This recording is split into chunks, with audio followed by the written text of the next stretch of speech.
developmental disabilities like autism, the whole, so language and cognition and the development of relationships are going to be affected in often profound ways. And so families need to develop coping mechanisms. They need to develop resources for support. And there are some wonderful resources for support.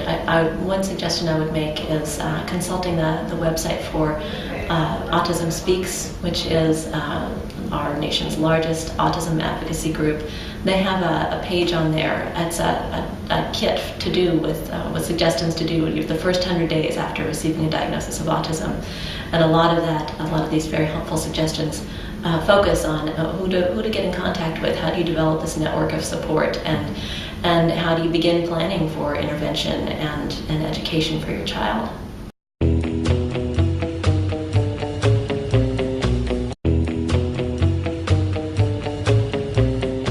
And I can certainly understand why parents would want to explore alternative therapies or something that might complement the therapies that have been advised by their physician or a speech-language pathologist. And I would just suggest that they make sure to talk with these alternative talk with their physician or their therapist about these different therapies that they're considering, because whereas there are some very helpful alternative therapies, there can also be some very harmful ones, and very few of these alternative therapies have been studied well, and so for many we don't know whether or not they would help or hurt.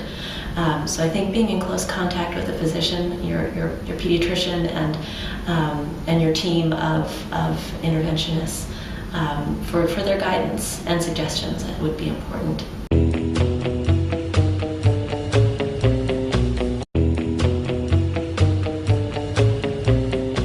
Well, we just don't know whether it is a true increase in prevalence or whether these numbers are the result of changing diagnostic constructs, whether they are the result of increased awareness.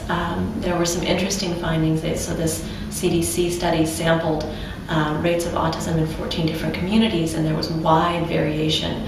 And interestingly, a lot of that variation seemed to be associated with economic status. So in the monitoring tracts in New Jersey that had the highest socioeconomic status, that also happened to be where the highest numbers were reported. So it could be the case that families in these areas are more aware, or potentially there are better services available in these areas, and so families could have moved to these particular locations or regions to gain access to those services.